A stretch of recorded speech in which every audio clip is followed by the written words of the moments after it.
Hi dears. School വിട്ട് വരുമ്പോൾ ഈ ബേക്കറികളിൽ നിന്ന് വാങ്ങുന്ന സാധനങ്ങൾ കൊടുക്കുന്നതിനേക്കാളും നല്ലതാണ് നമ്മൾ ഇതുപോലെ എന്തെങ്കിലുമൊക്കെ തട്ടിക്കൂട്ടി പലഹാരങ്ങൾ വീട്ടിൽ തയ്യാറാക്കുന്നത്.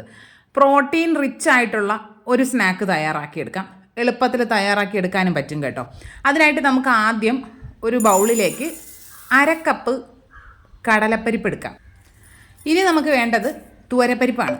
തുവരപ്പരിപ്പും ഇതുപോലെ തന്നെ 1/2 കപ്പ് എടുക്കാം. പക്ഷേ ഞാൻ അതിൽ 1/2 കപ്പിലൊന്ന് കുറച്ചെടുക്കുന്നുണ്ട്. കാരണം ഗ്യാസ് ഒരുപാട് കയറാനുള്ള ടെൻഡൻസി ഉള്ളവരാണെങ്കിൽ തുവരപ്പരിപ്പ് കുറച്ചെടുത്താൽ മതി. ഇനി ഇതിലേക്ക് നമുക്ക് 1/2 കപ്പ് പച്ചരി കൂടെ ചേർത്ത് കൊടുക്കാം. പച്ചരിയും കൂടെ ചേർത്തിട്ട് ഇത് നല്ലതുപോലെ കഴുകണം. 2-3 തവണ ഇത് കഴുകിയെടുക്കണം. പിന്നെ ഈ കഴുകുന്ന വെള്ളം ഉണ്ടല്ലോ, അത് കളയണ്ട. നമ്മുടെ ഈ മണി പ്ലാന്റ്, ഇൻഡോർ പ്ലാന്റ്സ് ഇതിനൊക്കെ ഒഴിച്ചു കഴിഞ്ഞാൽ നല്ലതാണ്. ചെടികളൊക്കെ നന്നായിട്ട് വളരുകയും ചെയ്യും. ഞാൻ എൻ്റെ മണി പ്ലാന്റുകൾക്കൊക്കെ ഒഴിച്ചു കൊടുക്കാറുണ്ട് കേട്ടോ. നമ്മൾ ഈ വെള്ളത്തിലിട്ട് വെച്ചിരിക്കുന്നതിനായാലും ഈ വെള്ളം ഒഴിച്ചു വെച്ചിരുന്നാൽ മതി. വൈകുന്നേരം ആകുമ്പോൾ അതങ്ങ് കളഞ്ഞാൽ മതി. ഇതാ നമ്മുടെ പരിപ്പും പച്ചരിയും കൂടി കുതിർത്ത് വെച്ചിട്ടുണ്ട്.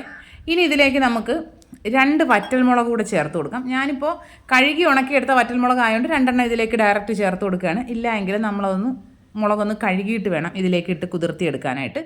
കുറഞ്ഞതൊരു 3 മണിക്കൂറെങ്കിലും ഇരുന്നൊന്ന് കുതിർന്ന് കിട്ടണം. ഇതാ ഇപ്പോൾ നന്നായിട്ട് കുതിർന്ന് വന്നിട്ടുണ്ട്. ഇനി ഇതിലെ വെള്ളം കളഞ്ഞിട്ട് നമുക്ക് അരച്ചെടുക്കാം. ഞാനിപ്പോൾ നമ്മുടെ ചട്നി ഉണ്ടാക്കുന്ന ചെറിയ ജാറിലാണ് അരച്ചെടുക്കുന്നത്.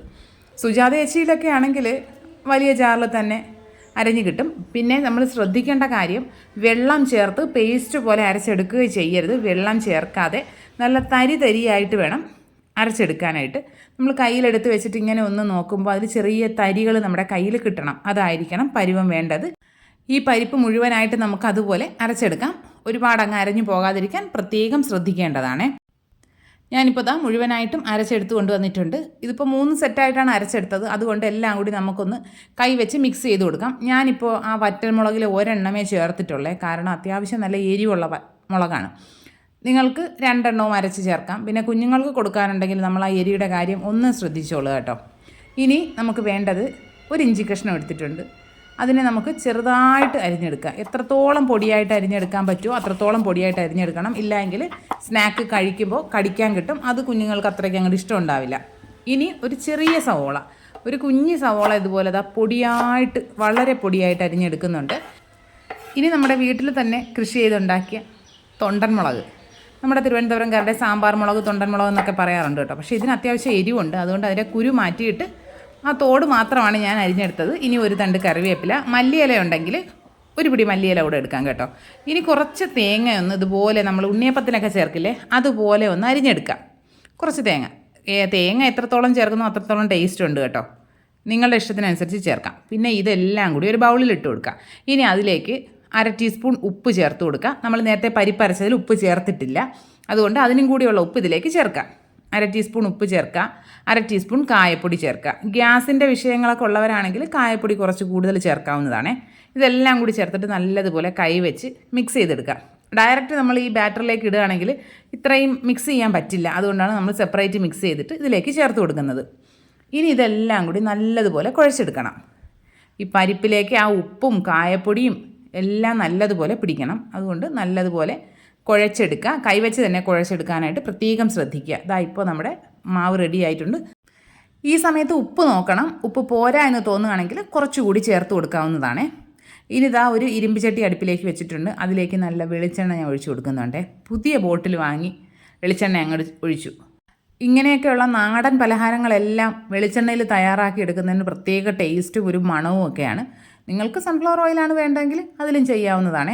എണ്ണ നന്നായിട്ട് ചൂടായതിന് ശേഷം ഇതിലേക്ക് ഇട്ട് കൊടുക്കുക. നിങ്ങൾക്ക് വേണമെങ്കിൽ കൈ കൊണ്ട് നുള്ളി ഇടാവുന്നതാണ്. എനിക്ക് കൈ എപ്പോഴും ഇങ്ങനെ ഓരോ തവണയും മാവിൽ മുക്കിയിട്ട് കൈ കഴുകാനുള്ള ബുദ്ധിമുട്ട് കരുതിയിട്ടാണ് ഞാൻ സ്പൂൺ കൊണ്ട് ചെയ്യുന്നത്. അതായത് ഇതുപോലെ നീളത്തിനുള്ളൊരു സ്പൂൺ ഉണ്ടെങ്കിൽ നമ്മുടെ കയ്യിലേക്ക് എണ്ണ തെറിക്കുകയുമില്ല. സുരക്ഷിതമായിട്ട് എണ്ണയിലേക്ക് നമുക്ക് ഇടാനും പറ്റും. എണ്ണയിലേക്ക് ഇട്ട ഉടനെ ഒന്നും ഇളക്കാനേ പാടില്ല. കുറച്ച് സമയം ഒന്ന് കഴിയുമ്പോൾ ആ എണ്ണ ഇങ്ങനെ തിളച്ചുകൊണ്ടിരുന്നത് ഒന്ന് കുറഞ്ഞു വരും. ആ സമയത്ത് നമുക്ക് ഒന്ന് ഇളക്കി തിരിച്ചൊക്കെ ഇട്ട് കൊടുക്കാവുന്നതാണ്. തിരിച്ചിടുമ്പോൾ പ്രത്യേകം ശ്രദ്ധിക്കുക, എണ്ണ പുറത്തേക്ക് തെറിക്കാതിരിക്കാൻ പ്രത്യേകം ശ്രദ്ധിക്കണം. അങ്ങനെയൊക്കെ ശ്രദ്ധിച്ച് വേണം മിക്സ് ചെയ്യാനായിട്ട്. പിന്നെ നമ്മൾ ആദ്യം ഫ്ലെയിം കൂട്ടി വെച്ചിട്ടാണ് അതിലേക്ക് ഇട്ട് കൊടുക്കുന്നത്. പിന്നെ ഫ്ലെയിം നല്ലതുപോലെ കുറച്ചിടണം. കാരണം ഇതിൻ്റെ ഉൾഭാഗം എല്ലാം നല്ലതുപോലെ കുക്കായി കിട്ടണം. അതുകൊണ്ട് ഫ്ലെയിം നല്ലതുപോലെ കുറച്ചിട്ട് ഒരു ഗോൾഡ് കളർ ആകുന്നത് വരെ ഫ്രൈ ചെയ്തെടുക്കണം. ഇടയ്ക്കിടയ്ക്ക് ഇളക്കി തിരിച്ചും മറിച്ചുമൊക്കെ ഇട്ട് വേണം കൊടുക്കാനായിട്ട്. ഒരുപാടങ്ങ് ഗോൾഡ് കളറാക്കരുത്. അത്യാവശ്യം സൈഡൊക്കെ ഒന്ന് മുരിഞ്ഞ് നല്ലൊരു ഗോൾഡ് കളറായി വരുമ്പോൾ നമുക്ക് കോരിയെടുക്കാവുന്നതാണ്. അങ്ങനെ എണ്ണ കുടിക്കുകയോ ഒന്നുമില്ല. ഏകദേശം ഒരു 1/4 ഭാഗത്തോളം വേവായി കഴിയുമ്പോൾ ഫ്ലെയിം കൂട്ടി വെച്ചിട്ട് ഇളക്കി കൊടുക്കണം. ഇളക്കി കൊടുത്ത് നമുക്ക് കോരിയെടുക്കാവുന്നതാണ്. എന്നിട്ട് ഒരു ടിഷ്യൂ പേപ്പറിലേക്കോ കണ്ണാപ്പയിലേക്കോ മാറ്റി കൊടുക്കുക. അടുത്ത സെറ്റ് ഇടുമ്പോൾ പ്രത്യേകം ശ്രദ്ധിക്കുക, എണ്ണ നന്നായിട്ട് ചൂടായി കിടക്കുകയാണല്ലോ. അപ്പോൾ നമ്മൾ ഇതിലേക്ക് മാവ് ഇട്ട് കൊടുക്കുമ്പോൾ ചിലപ്പോൾ പെട്ടെന്ന് കരിഞ്ഞു പോകാനുള്ള സാധ്യതയുണ്ട്. അതുകൊണ്ട് ഫ്ലെയിം നന്നായിട്ട് കുറച്ച് വയ്ക്കുക. കുറച്ച് വെച്ചിട്ട് ഇട്ട് കൊടുത്ത് പെട്ടെന്ന് തന്നെ തിരിച്ചും മറിച്ചുമൊക്കെ ഇടണം. കാരണം എണ്ണ നല്ലതുപോലെ ചൂടായിരിക്കുകയാണ് കേട്ടോ. ഇതാ നമ്മുടെ കുണുക്ക് മുഴുവനായിട്ടും റെഡിയായി കിട്ടിയിട്ടുണ്ട് കേട്ടോ. നല്ല ടേസ്റ്റാണ് കഴിക്കാൻ. നിങ്ങൾ ഇതുവരെ ഇതൊന്ന് ട്രൈ ചെയ്ത് നോക്കിയിട്ടില്ലെങ്കിൽ എന്തായാലും ഒന്ന് ട്രൈ ചെയ്ത് നോക്കുക. പരിപ്പ് വടയൊക്കെ ഇഷ്ടമുള്ളവർക്ക് നന്നായിട്ട് ഇഷ്ടപ്പെടും. പക്ഷേ പരിപ്പ് വടയുടെ ടേസ്റ്റേ അല്ല. നമ്മുടെ കുട്ടികൾക്ക് ബേക്കറിയിൽ നിന്ന് വാങ്ങുന്നതൊക്കെ കൊടുക്കുന്നതിനേക്കാളും നല്ലത് ഇങ്ങനെയുള്ള സാധനങ്ങൾ കൊടുക്കുന്നതാണ്. കുട്ടികൾക്ക് നന്നായിട്ട് ഇഷ്ടപ്പെടുകയും ചെയ്യും. ഇതിൻ്റെ പുറത്ത് കണ്ടോ ചെറിയ വൈറ്റ് പുള്ളികൾ കാണുന്നത്, അതാ പച്ചരിയാണ് കേട്ടോ. അടിപൊളി ടേസ്റ്റാണ്. എന്തായാലും ഒന്ന് ട്രൈ ചെയ്ത് നോക്കാം. ഫീഡ്ബാക്ക്സ് കമൻറ്റ് ബോക്സിൽ അറിയിക്കുക. വീഡിയോ ഇഷ്ടപ്പെട്ട് കഴിഞ്ഞാൽ ലൈക്ക് ചെയ്യുക, കമൻറ്റ് ചെയ്യുക, ഷെയർ ചെയ്യുക, സബ്സ്ക്രൈബ് ചെയ്യുക. ഇനി നമുക്ക് മറ്റൊരു അടിപൊളി വീഡിയോ ആയിട്ട് ഉടനെ തന്നെ കാണാം. അതുവരെ എല്ലാ കൂട്ടുകാർക്കും ബൈ.